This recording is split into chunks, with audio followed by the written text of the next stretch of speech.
സ്ഥാപനം കേട്ടിട്ടില്ലേ? നൂറ്റാണ്ടുകളുടെ പാരമ്പര്യമുണ്ട് ഈ നെല്ലിക്ക സ്ഥാപനത്തിന്.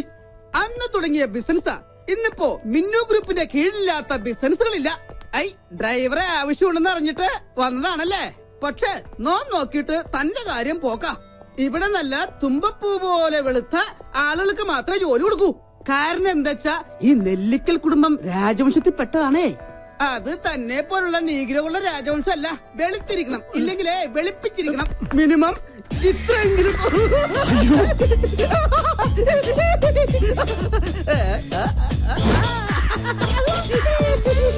ഞാനിങ്ങനെ കുട്ടി പൗഡർ കോളേജിന്റെ പേരിൽ അഡ്ജസ്റ്റ് ചെയ്ത് പോകുന്നു. നോട്ട് ഓൺലി ഞാൻ കല്യാണം കഴിച്ചിട്ടില്ല, ആ ഒറ്റ പരിഗണന കൊണ്ടാ എനിക്കിവിടെ ജോലി കിട്ടിയത്. ഇവിടുത്തെ പ്രത്യേകത എന്ന് പറഞ്ഞാൽ കല്യാണം കഴിക്കാത്തവരോട് വർമ്മ സാറിനും മിന്നു മേഡത്തിനും ഭയങ്കര സ്നേഹം.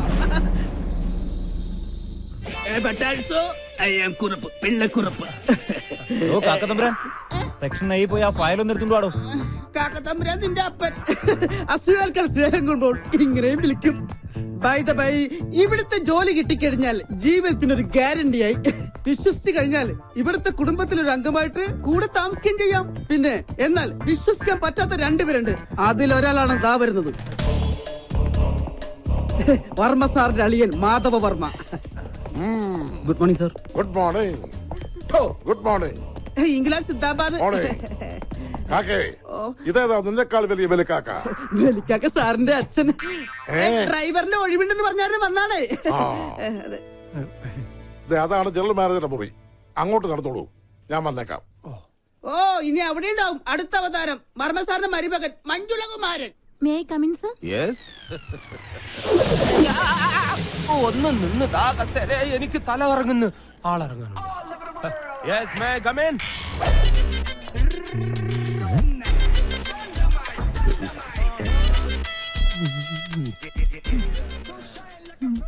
സർ, മുഖത്തേക്ക് നോക്ക്. ഈ ശരീരത്തിന് മുകളിൽ ഒരു തലയും ഉണ്ടായിരുന്നു. അത് ശരി. അതെ, കുട്ടി ഇവിടെ ജോലിക്ക് വന്നാണോ അതോ ക്യാബറ ഡാൻസിന് വന്നാണോ? ലുക്ക്, ഇമാതിരി ഡ്രസ് ഇട്ടുകൊണ്ട് ഓഫീസിൽ വന്നാൽ മറ്റുള്ളവരുടെ കൺട്രോൾ പോകും. എന്നെ പോലെ മറ്റുള്ളവർക്ക് അടക്കി പിടിച്ച് നിയന്ത്രിക്കാൻ പറ്റിയെന്ന് വരില്ല. കുട്ടിക്കറിയോ, കേരളത്തിലെ ഒട്ടുമിക്ക പുരുഷന്മാരും ഒരു പ്രഷർ കുക്കർ പോലെയാണ്. ഇമാതിരി കോലങ്ങൾ കണ്ടാൽ ആ പ്രഷർ കുക്കറിന്റെ സമ്മർദ്ദം മൂത്ത് മൂത്ത് മൂത്ത് അവസാനം നീരാവിയോട് കൂടി ഒരു വിസിലിംഗ് വരും. ആ വിസിലിങ്ങിനെയാണ് കുട്ടി സ്ത്രീ പീഡനം എന്ന് പറയുന്നത്. അതുകൊണ്ട് കാര്യമായിട്ട് സാറ് പറയുകയാണ്, മേലിൽ ഇമാതിരി ഡ്രസ് ഇട്ടുകൊണ്ട് വന്ന് മറ്റുള്ളവരുടെ സേഫ്റ്റി വാൽവ് തകർക്കരുത്. Please go get out. എന്റെ വാൽവ് ഉപ്പിട്ടൊരു സോഡ നാരങ്ങ വെള്ളം കുടിച്ചില്ല സാർ. ഡ്രൈവർ ആവശ്യമുണ്ടെന്ന് അറിഞ്ഞിട്ട് വന്നാണല്ലേ? അതെ sir. Sit down. Thank you. പേരെന്താന്ന് പറഞ്ഞേ? പറഞ്ഞിട്ടില്ല. എന്താ പറയില്ലേ? പറയും. എങ്കിൽ പറ. ആന്റണിന്നാ. എന്ത് ഗണി? ആന്റണി. ഗുഡ് നൈം, ആന്റി ഗണി. ശ്രദ്ധിക്കാം, സാധാരണ ഇന്റർവ്യൂ ചെയ്യുന്ന ആൾക്കാരെ പോലെ അല്ല മഞ്ജുളൻ ഇന്റർവ്യൂ ചെയ്യുന്നത്. ഈസി ക്വസ്റ്റ്യൻസ് മഞ്ജുളന്റെ നിഘണ്ടുവിലേ ഇല്ല. ബുദ്ധി കൊണ്ട് മാത്രം ഉത്തരം പറയണം. ക്വസ്റ്റ്യൻ നമ്പർ 1 ആലോചിച്ചിട്ട് പറഞ്ഞാൽ മതി. കാള കിടക്കും കയറോട്. എന്ത് അറിയില്ല? പരമകഷ്ടം. ക്വസ്റ്റ്യൻ നമ്പർ 2 മുറ്റത്തെ ചെപ്പിന് അടപ്പില്ല. എന്താണ്? പെട്ടെന്ന് പറ. അറിയില്ല? കഷ്ടം. എന്നാൽ നിങ്ങൾക്ക് പറയാൻ എളുപ്പത്തിന് ഇതിനേക്കാൾ വെറും ഈസി ക്വസ്റ്റ്യൻ ചോദിക്കാം. സൈക്കിൾ വട്ടത്തിൽ ചവിട്ടുമ്പോൾ നീളത്തിൽ പോകുന്നത് എന്തുകൊണ്ട്? അതും അറിയില്ല? ഇരിക്കടോ. പിന്നെ എന്തിനാ നിങ്ങൾ ഡ്രൈവർ പണിക്കെന്നും പറഞ്ഞുകൊണ്ട് ഇവിടെ ഓടി വന്നത്? ശരി, അവസാനമായിട്ട് ഞാൻ ഒരു ചോദ്യം കൂടി ചോദിക്കും. അതിനെങ്കിലും ഉത്തരം പറഞ്ഞാൽ നാളെ മുതൽ നിങ്ങൾക്ക് ഡ്രൈവർ പണി ചെയ്യാം. ക്വസ്റ്റ്യൻ ആലോചിച്ച് മാത്രം ഉത്തരം പറയുക. കിക്കിലിക്കും കിളികിൽക്കും ഉത്തരത്തിൽ ചത്തിരിക്കും. Correct answer. ഇവനൊന്നുമല്ല ഇവിടുത്തെ കാര്യങ്ങൾ തീരുമാനിക്കുന്നത്, മിന്നുമോളാ. മിന്നുമോള് പല പ്രാവശ്യം ഇവനോട് പറഞ്ഞിട്ടുള്ളതാ ഈ കസേര കയറി ഇരിക്കരുതെന്ന്. ഞാനൊന്ന് വിളിക്കട്ടെ? ഞാൻ പറഞ്ഞാൽ അവൾ എത്രത്തൊന്നും പറയില്ല. കാരണം നാളെ അവൾ എന്റെ മകന്റെ ഭാര്യയായിട്ടതാ. അതിനു മുമ്പ് ഞങ്ങൾ ഒളിച്ചോടി. ഹലോ മോളെ, ഇവിടെ ഡ്രൈവറെ ആവശ്യമുണ്ടെന്നും പറഞ്ഞ് ഒരാള് വന്നിട്ടുണ്ട്. മിടുക്കനാ. എനിക്ക് അവരുടെ സംസാരം വളരെ ഇഷ്ടപ്പെട്ടു. ശരി മോളെ. എടാ, ഇവനെ അങ്ങോട്ട് വീട്ടിലേക്ക് ചെല്ലാൻ പറഞ്ഞു. എന്റെ പട്ടി പോവും. അങ്ങനെയാണെങ്കിൽ അമ്മാവും കൊണ്ട് പോക്കോ. ഞാൻ മിന്നുമ്പോളോട് വിളിച്ചു. അത് വേണ്ട.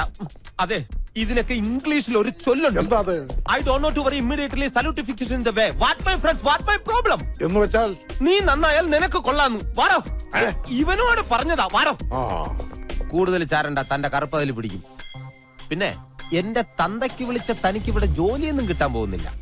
ഇനി അഥവാ കിട്ടിയാൽ തന്നെ ഗിയർ മാറ്റുമ്പം പോലും മിന്നുവിനെ വിളിച്ച് അനുവാദം വാങ്ങിയിരിക്കണം.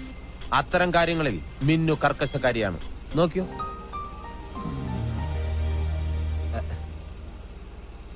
ഹലോ മിന്നുമോളെ, മഞ്ജുലേട്ടൻ ഗിയർ മാറ്റട്ടെ? ഫസ്റ്റ് ഗിയറിലിട്ടോ മഞ്ജുലേട്ടാന്ന്. പാവം, അമ്മായി മരിക്കുമ്പോൾ മിന്നുമോൾക്ക് 12 വയസ്സായിരുന്നു.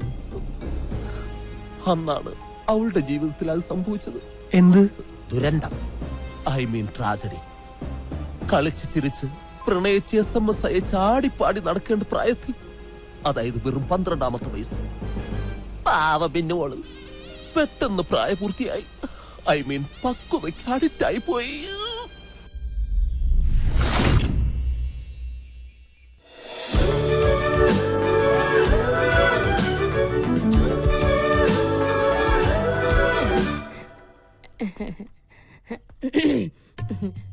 മിന്നുമോള് തിരക്കിലാണോ?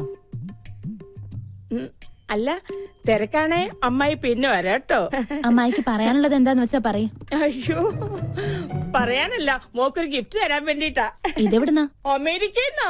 ഒബാമ കൊടുത്തയച്ചതായിരിക്കും. മിന്നുന്റെ ഒരു തമാശ. ഇത് മോക്ക് തരാൻ വേണ്ടി അമേരിക്കന്ന് എന്റെ മോൻ രാഹുൽ കൊടുത്തയച്ചതാ.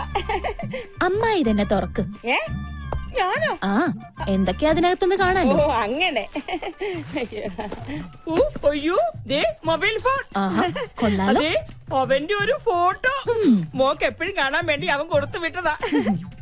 പിന്നെ വേറെ സാധനം കൂടി ഉണ്ട്. ഒരു ലെറ്റർ. ഓ, ലവ് ലെറ്റർ ആണോ? കള്ളനാണവൻ. അമ്മായി തന്നെ വായിക്കും. അയ്യോ, അത് ഞാനാ. വായിക്കാനാ പറഞ്ഞേ. ഇപ്പൊ അങ്ങനെ അത്ര വിളിക്കാറ്. ഞാൻ നിന്നെ എത്രമാത്രം സ്നേഹിക്കുന്നുണ്ടെന്ന് നിനക്കറിയാമോ? അയ്യോ, നിന്നെ കുറിച്ചുള്ള ഓർമ്മകളുമായി ഓരോ രാത്രിയും തള്ളി നീക്കുകയാണ്. അയ്യോ പാവം. ഞാൻ എന്നും നിന്റെ ഫോട്ടോയിൽ മുത്തമിടാറുണ്ട്. വൃത്തികെട്ടവൻ. അയ്യോ വിശ്വാസം. നീ ചിന്തിക്കുന്നുണ്ടാവും നിന്റെ ഫോട്ടോ എങ്ങനെ എനിക്ക് കിട്ടിയെന്ന്. അമ്മ എനിക്ക് രഹസ്യമായിട്ട് അയച്ചു തന്നതാ. ഞാനറിയാതെ എന്റെ ഫോട്ടോ മകൻ എത്തിച്ചു കൊടുക്ക. മകന്റെ പ്രണയലേഖനങ്ങളെ സമ്മാനങ്ങളെ എനിക്ക് എത്തിച്ചു തരിക. നിങ്ങൾ എന്റെ അമ്മായിയായി പോയി. മിന്നുമോളെ, അത് പ്രായമാവുമ്പോഴെങ്കിലും പെണ്ണുങ്ങൾക്ക് ഇത്തിരി പക്വത ഉണ്ടാവണം. മിന്നുമോളെ, മഞ്ജുലേട്ടൻ വന്നടി. മിന്നു. എടാ മഞ്ജുള, നിന്നോട് ഞാൻ പലപ്പോഴും പറഞ്ഞിട്ടുള്ളതാ, യാതൊരു ലൈസൻസും ഇല്ലാതെ മിന്നു വിളിച്ചോണ്ട് അവിടെ പുറകെ നടക്കരുതെന്ന്. അവളെ ഞങ്ങളുടെ മോൻ കെട്ടാൻ പോകുന്ന പെണ്ണാ, അതറിയോ? എന്റെ അമ്മാവന്റെ മകളെ പേരെടുത്ത് വിളിക്കാൻ ഞാൻ ഇനി ഈ വീട്ടിൽ ലൈസൻസ് എടുക്കണോ? നീ വിളിച്ചോടാ മോനെ. അതെ, ഇവന് മിന്നുവിനോടൊരു മോഹം ഉണ്ടെങ്കിൽ ഏട്ടൻ മിന്നുവിനെ ഇവന് തന്നെ കെട്ടിച്ചു കൊടുക്കും. ഞാൻ ഒരു വാക്ക് പറഞ്ഞാ മതി. ഈശ്വര, ഏതാണ് വാക്ക്? ഞാൻ എഴുതിയെടുക്കും. പോടാ കിഴങ്ങ. പോടാ കിഴങ്ങ. അമ്മ ഇത് കുഴപ്പമില്ല. എടാ മണ്ടാ, എന്താ അമ്മേ? നീ മിന്നുവിന്റെ ഭർത്താവായി കാണാനല്ല ഈ അമ്മയുടെ ആഗ്രഹം. പിന്നെ മിന്നു ഗ്രൂപ്പിന്റെ മാനേജർ ആവണം. അതാണോ അമ്മയുടെ അന്ത്യാഭിലാഷം? അതെ. എങ്കിലത് നടക്കില്ല അമ്മേ. അതെന്താ? ഓഫീസിൽ ഒരു മോണോവർമ്മ, വീട്ടിൽ മോണോവർമ്മയുടെ ഭാര്യ സ്റ്റീരിയോ ചന്ദ്രമതിയാണ്. ഇവര് രണ്ടുപേരും കൂടെ ചേർന്ന് നമ്മളെ വഴിയാതാരാക്കും അമ്മേ. അതിനിപ്പോ എന്താ സംഭവിച്ചത്? എന്ത് സംഭവിക്കാൻ? ഇന്ന് ഡ്രൈവറാകാൻ വന്നവൻ മോണോവർമ്മയുടെ ഒത്താശയോടെ പരസ്യമായിട്ട് എന്നെ തന്തയ്ക്ക് വിളിച്ചു. എന്നിട്ട് ഞാൻ കൂട്ടിക്കൊണ്ട് വന്നിട്ടുണ്ട്. അവനെ വെറുതെ വിടരുത് മോനെ. ബാല്യക്കാരെ കൊണ്ട് തല്ലിക്കണം. എന്നിട്ട് വേണം എന്റെ പൊലവുളി അടിയന്തരം ഈ വീട്ടിൽ വെച്ച് നടത്താൻ. അതൊന്നും വേണ്ട. അമ്മാവനോടൊന്ന് പറഞ്ഞാ മതി അവനെ ഡ്രൈവറാക്കണ്ടെന്ന്. ഞാൻ ഏട്ടനെ ഒന്ന് കാണട്ടെ. കൊള്ളാം. ഇന്റർവ്യൂവിന് വന്ന ദിവസം തന്നെ നീ എന്റെ മരുമകന്റെ അച്ഛനെ വിളിച്ചു. താൻ ഒന്നും പറയണ്ട. ഈ നിൽക്കുന്നത് ആരാണെന്ന് തനിക്കറിയാമോ? എന്റെ ഒരേ ഒരു സഹോദരി. ഇവളുടെ മകനും, അതായത് എന്റെ മരുമകൻ. എടോ, എന്റെ ശാരദ ഭർത്താവിന്റെ കൂടെ കുറച്ചു കാലം മാത്രമേ ജീവിച്ചുള്ളൂ. ഇവന്റെ കുഞ്ഞിക്കാല് കണ്ടതിന് ശേഷം പിന്നെ എന്റെ ശാരദയ്ക്ക് ദാമ്പത്യ ജീവിതം ഉണ്ടായിട്ടില്ല. അതുകൊണ്ട് എന്റെ പൊന്ന അന്നി, ഞാനൊരു കാര്യം പറഞ്ഞോട്ടെ. ഇനി വന്നേ. പേഴ്സണൽ ആയിട്ട് പറയുക, I am proud of you. അതുകൊണ്ട് ആന്റണിയെ ഇവിടുത്തെ ഡ്രൈവറായി നിയമിക്കാൻ ഞാൻ തീരുമാനിച്ചു. അങ്ങനെ പേഴ്സണലായിട്ട് പറഞ്ഞാ പോരല്ല. മിന്നുന്റേതാ അവസാന വാക്ക്. അവസാന വാക്ക് മിന്നുന്റേതാ, പക്ഷെ തീരുമാനമെന്നും എന്റെ അമ്മയുടേതാ.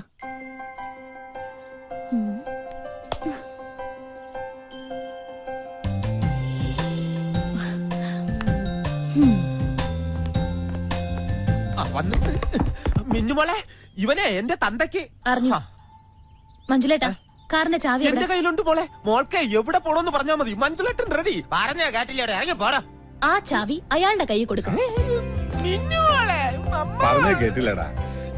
എന്നാടാ, ഇനി ഒരു നിമിഷം ഞാൻ ഇവിടെ നിൽക്കില്ല. ഞാൻ അകത്ത് പോയി കിടക്കാൻ പോണു.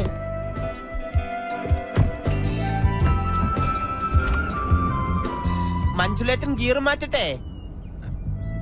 മാഡം ഗിയർ മാറട്ടെ?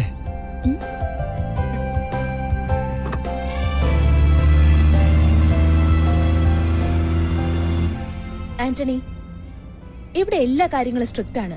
ഞാൻ അനുവദിക്കുന്ന സമയങ്ങളിൽ മാത്രമേ വീട്ടിൽ പോകാൻ പറ്റൂ. ഓ ആന്റണിക്ക് ഞങ്ങളുടെ ഔട്ട് ഹൗസിൽ താമസിക്കാം.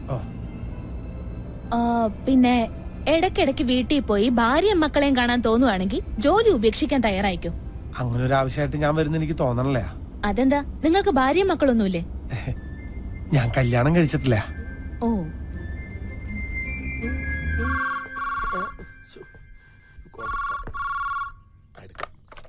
ഹലോ, ആന്റണിച്ചനായിരുന്നു. ഞാൻ വിചാരിച്ചു വല്ല കടക്കാരുമായിരിക്കുമെന്ന്. ആ ലക്ഷ്മി അമ്മ ഇപ്പൊ തന്നെ പറഞ്ഞതേ ഉള്ളൂ, ആന്റണിച്ചൻ വിളിച്ചില്ലല്ലോ എന്ന്. ആ പിന്നെ ഇന്ന് രാവിലെ ആദിത്യം വിളിച്ചായിരുന്നു.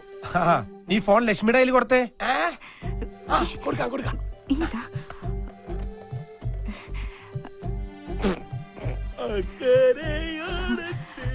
ഹലോ ലക്ഷ്മിയെ, മോൻ വിളിച്ചിരുന്നല്ലേ? അവന് നല്ലൊരു ജോലി കിട്ടിയെന്ന് പറഞ്ഞു. എന്റെ കാര്യവും ശരിയായി ലക്ഷ്മി. ഒക്കെ നിന്റെ പ്രാർത്ഥനയുടെ ഫല. ആഴ്ചയിലൊരിക്കൽ ലീവ് കിട്ടുമോ? അതിപ്പോ വലിയ വലിയ ആൾക്കാരല്ലേ, അവര് തീരുമാനിക്കുന്ന പോലെ ഇരിക്കും കാര്യങ്ങള്. ആദിക്ക് ലീവ് കിട്ടിയാലും അവൻ വരില്ല. കടങ്ങള് കൊടുത്ത് വീട്ടാതെ ഈ നാട്ടുകാരുടെ മുഖത്ത് നോക്കാൻ അവന് പറ്റുമെന്ന് എനിക്ക് തോന്നണില്ല. സാരമില്ല, എനിക്ക് വിഷമമൊന്നുമില്ല. നമ്മുടെ കടങ്ങളെല്ലാം ഒന്ന് തീർന്നു കിട്ടിയാൽ മതി.